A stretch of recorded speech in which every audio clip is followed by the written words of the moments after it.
Subscribe करें super TV channel को और बेल आइकान को प्रेस करें लेटेस्ट वीडियोस और इन्फॉर्मेशन के लिए। अस्सलाम वालेकुम मेरे भाइयों दोस्तों, Irfan dairy farm Hafeez dairy farm तो बच्चियाँ लैके आए हैं चोलिस्तानी प्योर।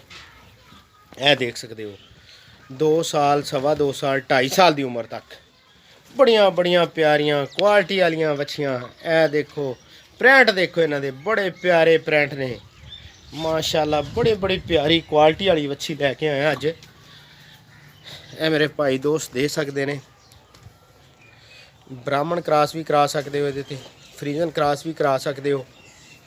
नाफ झालर बड़ी प्यारी बच्ची।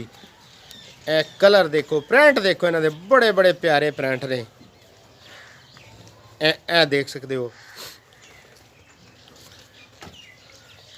ये जानवर लैके आए हैं 8 जानवर ने 85 हज़ार रेट है। वेट वज़न 4 साढ़े 4 मन तो गोश्त वेट वज़न है। देखो कैसे प्यारे ने। 2 साल 2.5 साल की उम्र दे विच माशाल्लाह बड़ी प्यारी क्वालिटी वाली चीज़ां लैके आए अज भरावां लई। ओनू कढ पी लैन दे पानी, फिर पींदी फिरेगी कोई गल। ए देख सकते नाप झालर कैसी क्वालिटी वाली बच्चियां ने।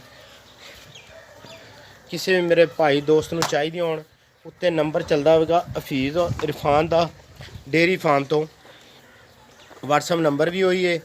लोकेशन हैगी है हुरूनाबाद सिटी, हुरूनाबाद ज़िला बहावल नगर पंजाब में। किसी मेरे दोस्त भाई नूं चाहिए होण तो मिल सकदियां ने। एक चाहिए हो, 2 चाहिए होण, इकट्ठियां दा रेट है 85,000 रुपया रेट। 1-2 लैगा तो फिर उस हिसाब नाल जिहड़ी पसंद करेगा मेरे भरावां दोस्तां नूं ओहदा रेट लाया जाएगा जनाब। ए देख सकते हो प्रिंट बड़े प्यारे ने, क्वालिटी वाली चीज़ां लैके आए अज। 7 ही सिर्फ जानवर रह गए ने, बाकी सब सेल हो गए ने।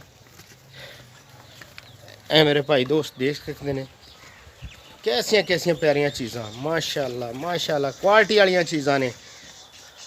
सुपर टीवी ते दिखावांगे शायद भाई इन्हों वीडियो तो लाएगा तो किसी मेरे भाई दोस्त नूं चाहिए होण तो मिल सकदियां ने। फी पुट्ठा 85,000 रुपया। 1-2 लैगा तो अलग रेट होने।